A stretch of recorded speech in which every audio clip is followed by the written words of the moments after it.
오늘 예배 잘 오셨습니다. 하나님께서 우리에게 풍성한 은혜 주실 줄 믿습니다. 우리 옆에 있는 성도님들과 함께 인사 한번 해볼까요? 주님의 이름으로 사랑합니다. 인사하겠습니다. 주님의 이름으로 사랑합니다. 잘 오셨습니다. 하나님께서 우리 예배 기쁘게 받아주실 줄 믿습니다. 오늘 말씀에는요, 미가라고 이름하는 선지자가 나옵니다. 사람의 이름이 미가입니다. 구약시대의 선지자니까 지금으로 이야기하면 목사님으로 생각하면 제일 좋습니다. 이스라엘은 초대 왕으로 있었던 사람이 사울 왕이었고요, 그 다음에 다윗 왕, 그 다음에 솔로몬 왕이 있었습니다. 이렇게 세 명의 왕이 120년 동안에 통일 왕국을 다스렸고, 솔로몬의 우상 숭배와 이방 여인을 취함으로 말미암아서 북이스라엘과 남유다로 이스라엘 백성들이 나누어졌습니다. 북이스라엘은 722년 기원전 722년에 멸망하게 되었고, 남유다는 BC 586년에 멸망하게 되었습니다. 북이스라엘이라고 하는 북쪽의 나라는 19명의 왕이 있었고, 남유다는 20명의 왕이 있었습니다. 그런데 오늘 말씀 미가서 1장 1절에 보면 이렇게 기록이 되어 있습니다. 요담, 아하스, 히스기야 시대에 모레셋 사람 미가에게 임한 여호와의 말씀, 곧 사마리아와 예루살렘에 관한 묵시라라고 성경은 이야기를 합니다. 그러니까 요담과 아하스, 히스기야 시대라고 이야기를 하는 것은 뭐냐면, 이 요담이 남유다의 11번째 왕입니다. 아하스는 12번째고요, 히스기야는 13번째 왕입니다.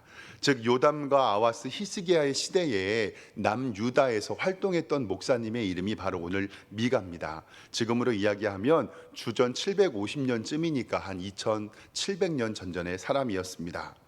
사마리아와 예루살렘에 관한 묵시라고 성경은 기록하고 있는데, 이 사마리아는 북이스라엘의 수도였고 예루살렘은 남유다의 수도였습니다.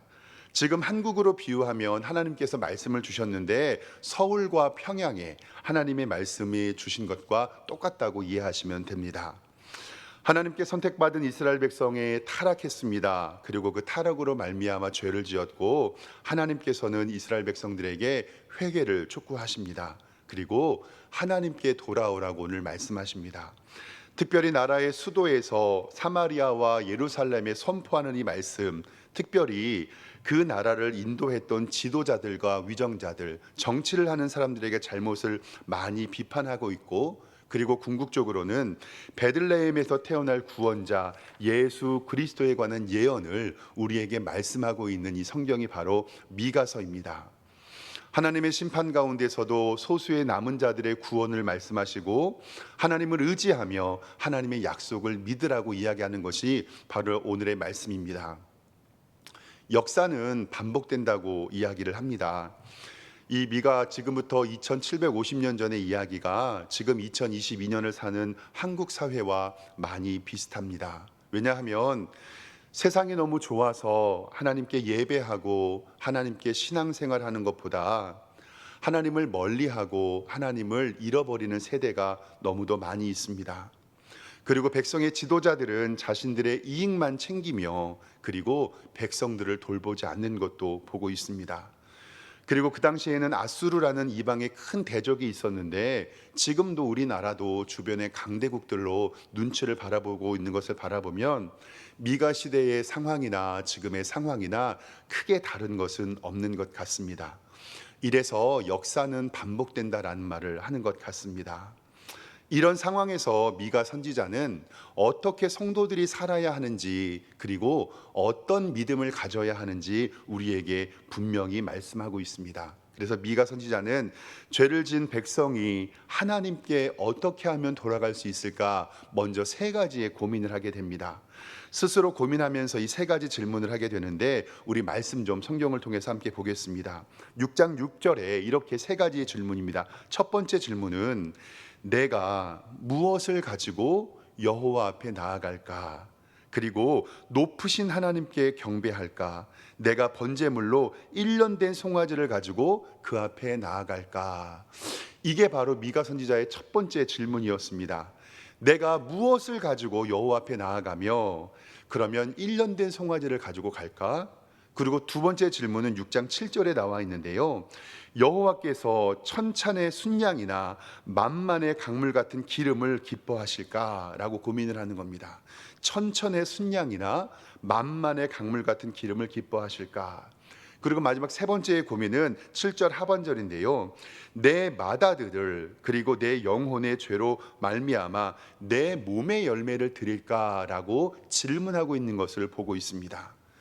그러면 첫 번째로는 내가 무엇을 가지고 여호와 앞에 나아가고, 두 번째로는 천청의 순양과 만만의 강물 같은 기름으로 나아갈까, 마지막 세 번째로는 내 허물을 위하여 마다들을 드릴까, 아니면 내 죄로 말미암아 내 몸을 하나님께 드릴까라고 질문하는 장면입니다.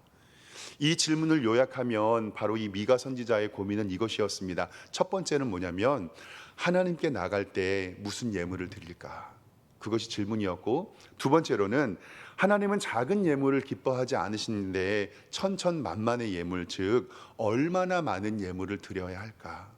그리고 마지막 세 번째로는 이 예물로도 하나님께서 기뻐하지 못하신다면 내 마다들을 드릴까, 인신 제사를 얘기하는 거죠. 아니면 내 스스로 번제를 드릴까. 이 질문이 어떻게 보면 우리가 하는 고민인 것 같고 신앙적으로 굉장히 좋은 고민인 것처럼 보이지만 하나님께서는 오늘 말씀에 그렇지 않다고 우리에게 말씀하고 계십니다. 이 세 가지의 질문은 하나님의 마음을 이해하지 못하는 연약한 인간의 모습이라고 하나님께서는 우리에게 말씀합니다. 어떤 뜻이냐면 자신의 악한 행위를 고치지 않고 좋은 제물만 드리고 좋은 예물만 드리면 하나님이 기뻐하시지 않을까라는 생각과, 심지어는 자기의 자식과 자신 스스로를 열매를 드리는 인신 제사까지도 생각하고 있다라는 사실입니다. 얼마나 많은 예배를 드리고 얼마나 많은 제사를 통해서 하나님께 영광 돌리고, 그리고 내 마다들과 내 자신을 하나님 앞에 드리는 신앙이 있는 것처럼 보이지만 이스라엘 백성들은 하나님께 나와서 행하는 어떠한 예배를 드리지 않았다는 것입니다. 즉 이것은 그 당시에 지독한 우상 숭배 그리고 물질 만능주의가 교회 안까지 이루어왔다는 것을 우리에게 알려주고 있습니다. 이 당시 이스라엘 백성들은 율법에 불순종하고 하나님의 말씀을 듣지 않아도 제물만 바치고 예배만 드리면 된다는 제사 만능주의에 빠져 있었습니다. 이것이 바로 이방 종교의 특징이었습니다. 내가 이 세상을 살아갈 때 하나님의 뜻에 맞지 않게 내 마음대로 살아가도 일주일에 한 번 교회에 와서 예배를 드리고 헌금하고 이 시간에 앉아 있으면 내가 하나님 앞에 예배를 드리는 거니 나는 복 받을 거야, 나는 용서 받을 거야 라고 생각하는 우상 숭배와 이방 종교의 특징, 즉 제사 만능주의가 이 가운데 있었다는 것을 하나님께서는 우리에게 말씀해 주고 계십니다. 우리는 매 주일마다 하나님께 나와 예배드리고 있습니다. 그리고 안식일에 대해서 배웠습니다. 인간이 하나님에게 할 수 있는 최고의 행위는 예배라고 배웠습니다. 그리고 그 예배를 통해서 우리는 하나님께 영광을 돌립니다. 그런데 제가 말씀드렸던 것처럼 그 예배보다 앞선 것이 있다고, 즉 예배가 너무나도 소중한데 그 예배보다 상위 개념이 있다는 것을 우리는 말씀을 통해서 배웠습니다. 호세아 6장 6절에 나는 인애를 원하고 제사를 원치 아니하며 번제보다 하나님 아는 것을 원하노라. 아멘. 우리가 하나님 앞에 드리는 제사와 그리고 번제를 하나님께서는 최고로 기뻐하신다고 말씀하는데, 호세아 6장 6절에는 제사를 드리는 것보다 번제를 드리는 것보다 너희가 하나님을 아는 것을 원한다라고 말씀합니다. 사랑하는 성도 여러분, 하나님을 깊이 아시기를 주님의 이름으로 축원합니다. 그리고 사무엘상 15장 22절의 말씀을 통해서 순종하는 것이 제사보다 낫고 듣는 것이 순양의 기름보다 낫다고 우리에게 하나님께서는 분명히 말씀하십니다. 제사 드림이, 예배 드림이 하나님께 최고로 영광되는 것이지만 그보다 상위의 개념이 하나님께 순종하는 것임을 우리에게 분명히 말씀합니다. 그리고 하나님의 말씀에 듣는 것이 순양의 기름보다 낫다고 우리에게 말씀하고 있습니다. 그러니까 하나님을 알지 못하고 순종하지 아니하고 하나님의 말씀을 듣지 아니한다면 오늘 드려지는 우리의 예배는 아무것도 아니라고 하나님께서 말씀하고 있는 것입니다. 서두에도 말한 것처럼 피조물인 인간이 하나님께 할 수 있는 최고의 가치 있는 행동이 바로 여러분들이 지금 드려드리는 예배일 텐데, 성경은 하나님을 아는 것, 하나님께 순종하는 것, 그 말씀대로 살아가는 것을 더 위의 개념이 있다라고 하는 것을 꼭 기억하시길 바랍니다. 가장 좋은 것은 하나님을 알며 하나님의 말씀에 순종하고 하나님의 말씀을 들으며 하나님의 예배하시기를 주님의 이름으로 축원합니다. 이렇게 타락한 이스라엘 백성들의 회복을 위해서 미가 선지자가 고민했던 세 가지. 첫 번째, 무슨 예물을 드릴까? 두 번째, 얼마나 많이 드릴까? 그리고 세 번째, 내 자식까지도 드릴까라고 고민했던 이 고민의 대답을 오늘 미가서 6장 8절에 하나님께서 우리에게 말씀하여 주십니다. 6장 8절은 이렇게 기록이 되어 있습니다. 사람아, 주께서 선한 것이 무엇임을 내게 보이셨나니 여호와께서 내게 구하는 것은 오직 정의를 행하며 인자를 사랑하며 겸손하며 하나님과 함께 행하는 것이 아니겠느냐라고 우리에게 말씀하고 있습니다. 즉 오늘 말씀도 하나님 앞에 예배드리고 예물 드리고 내 몸을 드리고 내 자식을 드리는 것보다도 귀한 것이 있는데, 그것이 바로 정의를 행하고 인자를 사랑하며 겸손함으로 하나님과 동행하는 것을 하나님께서는 우리에게 말씀하고 있습니다. 사랑하는 성도 여러분, 지난 한 주 동안 평안하셨습니까? 다시 한번 물어보겠습니다. 지난 한 주 동안 평안하셨습니까? 아멘. 그리고 믿음으로 세상 살아가셨습니까? 하나님 말씀 순종하셨습니까? 하나님 말씀 잘 들으셨습니까? 아멘. 그러면 됐습니다. 하나님께서 우리의 예배 기쁘게 받으실 줄 믿습니다. 혹시 우리의 모습이 하나님의 말씀이, 오늘 말씀이 우리의 모습이 아닌지 생각을 해봐야 합니다. 이스라엘 백성들은 자신들이 선택받았고 이제 삶 안에서 자신들의 죄의 문제는 하나님께 예배하고 회개하고 순종하는 것이 아니라 제사만 드리면 된다라고 생각했을지도 모릅니다. 특별히 번제물로 가장 좋은 1년 된 송아지로 천천의 순양과 만만의 강물 같은 기름으로 맏아들을, 그리고 내 몸의 열매를 하나님께 드리면 어떨까라고 생각했다고 성경은 기록하고 있는데, 사랑하는 성도 여러분, 하나님께서는 이러한 예물과 제사는 기뻐하지 않으신다고 우리에게 말씀합니다. 즉 이방 신들을 섬기는 이런 제사 만능주의를 하나님께서 기뻐하시는 것이 아니라, 하나님께서 기뻐하시는 제사는 우리의 삶을 통하여 드리는 예배이며, 동물을 잡아다가 바치는 제사보다 중요한 것이 우리가 하나님 앞에 삶으로 영광 돌리는 예배라는 것을 꼭 기억하시기를 바랍니다. 그래서 어떤 신학자들은 이렇게 이야기하는 것을 들었습니다. 예배의 시작은 우리가 드려지는 이 현장이 아니라 축도 끝나고 집으로 돌아갈 때부터 시작된다. 만약 우리의 삶에 불의와 부정과 무자비와 인색함과 교만과 허영에 찌든 삶을 살아갈 수 있다면, 그것밖에 없다면 이 시간에 우리가 하나님 앞에 예배드리고 아주 좋은 예물과 제물을 드린다고 하고 값비싼 제물을 드린다고 하더라도 우리는 이 시간에 온전히 하나님 앞에 예배 드리는 것이 아님을 꼭 기억하셔야 합니다. 이사야 1장 2절 12절 말씀에 너희가 내 앞에 보이려고 오니 이것을 누가 너희에게 요구하였느냐, 너희는 내 마당만 밟고 갈 뿐이다 라고 말씀하십니다. 사랑하는 성도 여러분, 오늘 예배에 오셔서 마당만 밟고 돌아가는 것이 아니라 하나님의 사랑을 느끼고 하나님의 충만하신 그 십자가의 보혈로 말미암아 은혜를 누리시고 그 기쁨으로 한 주 살아갈 수 있도록 주님의 이름으로 축원합니다. 이사야 1장 13절 말씀에 헛된 재물을 다시 가져오지 말라.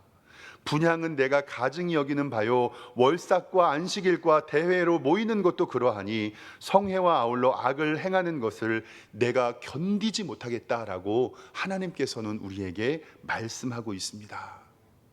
오늘 진정한 예배를 회복하여 주시고 하나님만 바라보며 우리에게 하나님의 영광 나타나시기를 기도하시기를 주님의 이름으로 축원합니다.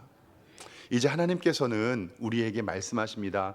오늘 6장 8절 말씀에 사람아 주께서 선한 것이 무엇임을 내게 보이셨다라고 우리에게 미리 말씀합니다. 이 말씀은 무엇이냐면 하나님께서 백성들에게 선한 것이 무엇임을 알려주셨다는 이야기인데, 이것은 미가서 앞에 있는 6장 1절에서 5절 말씀에 하나님께서 백성들과 변론하는 장면에서 미리 말씀하여 주셨습니다. 6장 4절에는 이렇게 기록하고 있습니다. 내가 너를 애굽 땅에서 인도하여 내어 종노릇하는 집에서 속량하였고 모세와 아론과 미리암을 내 앞에 보냈느니라. 5절에 내 백성아 너는 모압 왕 발람이 꾀한 것과 부올의 아들 발람이 그에게 대답한 것을 기억하며 시딤에서부터 길갈까지의 일들을 기억하라. 그리하면 나 여호와가 공의롭게 행한 일을 알리라 라고 우리에게 말씀합니다. 즉 주께서 선한 것이 무엇임을 지금까지 너희들에게 보여주셨으니, 그 말씀은 뭐냐면 너를 애굽 땅에서 인도하여 내었고 종 노릇하는 집에서 속량하였고 모세와 미리암을 통하여 아론을 통하여 너희를 속량하신 분이 하나님이시니 지금까지 인도하신 하나님을 기억하라라는 우리의 말씀입니다. 시딤에서 길갈에까지 하나님께서 우리를 인도하셨던 것을 기억하고 그리하면 나 여호와가 공의롭게 너희를 사랑한 것을 우리에게 알게 하여 주신다는 것을 꼭 기억하시기를 주님의 이름으로 축원합니다. 사랑하는 성도 여러분, 우리는 하나님께서 베푸신 은혜를 매 순간마다 기억하며 살아가야 할 줄 믿습니다. 출애굽과 그 가나안 모든 여정, 모든 역사에 하나님께서는 어떠한 것이 선한지 우리에게 알려주셨고, 힘들고 어렵고 고난의 때가 있을 때에도 하나님께서는 우리의 손을 꼭 잡고 함께하여 주셨던 것이 바로 하나님께서 선한 것이 무엇임을 우리에게 보여주셨다라는 말씀입니다. 우리가 평생 산 것은 평생 하나님의 은혜였고, 모든 것이 하나님의 은혜였고, 모든 것이 하나님의 사랑이었고, 그리고 모든 것이 하나님의 섭리였고, 모든 것이 하나님의 축복임을 고백하시기를 원합니다. 우리가 잘 아는 메어리 스티븐슨이 쓴 모래 위의 발자국의 예화, 우리 성도님들 다 잘 아실 겁니다. 너무 잘 아시지만 제가 다시 한번 소개해 드리겠습니다. 한 성도가 꿈을 꾸었습니다. 주님과 함께 해변길을 걷고 있는 꿈이었는데, 하늘 저편에 자신의 인생의 장면이 한 장면 한 장면씩 지나갑니다. 그때에 모래 위에 난 두 쌍의 발자국을 이 성도가 보았습니다. 하나는 그의 것이었고 하나는 예수님의 발자국이었습니다. 인생의 마지막 장면이 비칩니다. 모래 위에 발자국을 보니 자기가 힘들고 어렵고 괴로운 시절에는 그 발자국이 두 개가 아니라 한 쌍인 것뿐임을 발견하여 되었습니다. 그래서 주님께 물어봤습니다.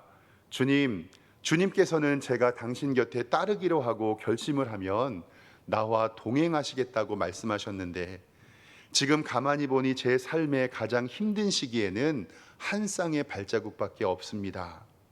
왜 가장 필요한 시기에 주님은 왜 나를 버리셨고 왜 저와 함께하지 않으셨습니까? 라고 이렇게 그 성도가 물어봤을 때 주님이 대답하셨습니다. 나의 소중한 아들아, 나는 항상 너와 함께 있었고 내 시련과 고난의 시절 한 쌍의 발자국만 보이는 것은 그때 내가 너를 업고 갔기 때문이다 라고 말씀하셨습니다. 사랑하는 성도 여러분, 지금까지 우리가 이 힘든 세상에서 믿음으로 버틸 수 있었고 지금까지 기도하면서 견딘 것은 오로지 하나님의 은혜임을 믿습니다. 그렇기 때문에 우리가 지금까지 인도해 주신 하나님의 은혜에 감사하며 앞으로도 하나님의 하실 일을 기대할 수 있는 것은 하나님의 은혜가 우리의 삶에 있기 때문에 그렇습니다. 예수 그리스도의 십자가의 보혈의 공로로 말미암아 구원을 얻었고, 그 예수 그리스도의 십자가 사랑이 지금도 나의 삶에, 우리의 가정에, 그리고 우리의 교회에 함께하는 줄 믿습니다. 그래서 하나님께서 우리에게 가장 먼저 원하시는 것은 기억하라라고 말씀하시는 겁니다.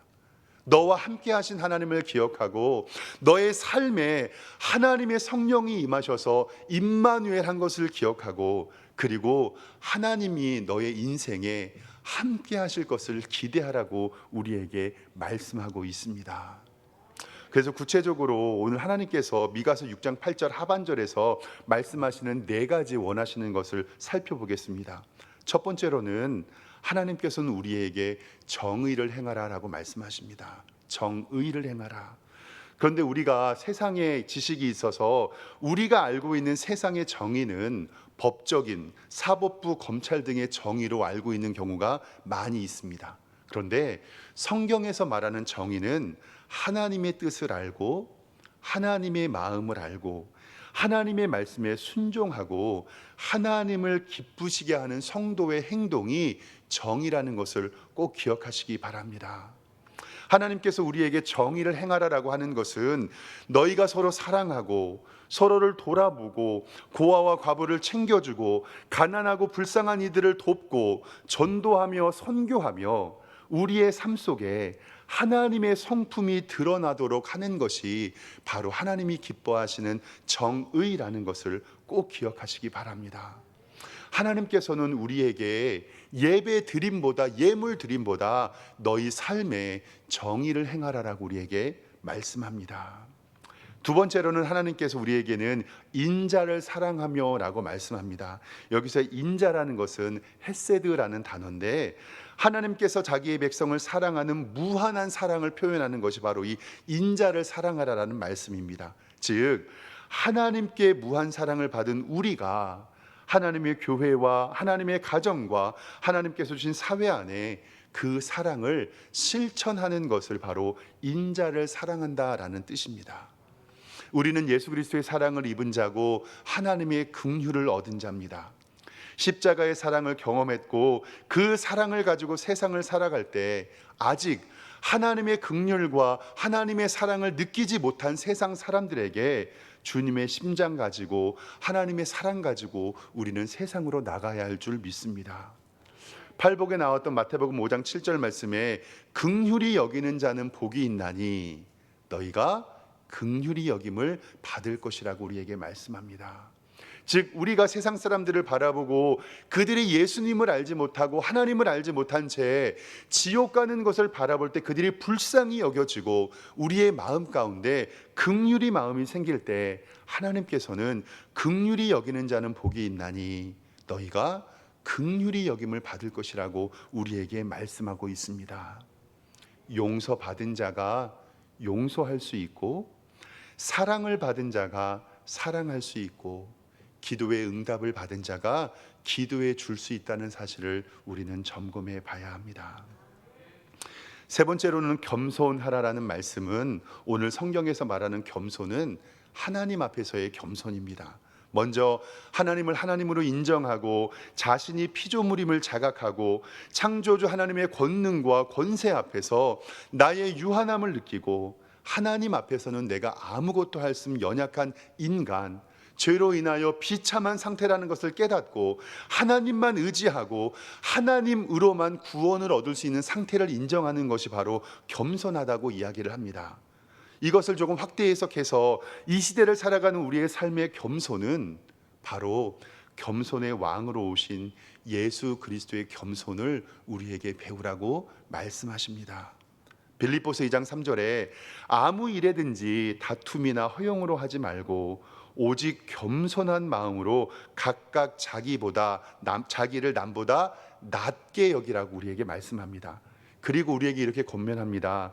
너희 안에 이 마음을 품으라. 곧 예수 그리스도의 마음이니.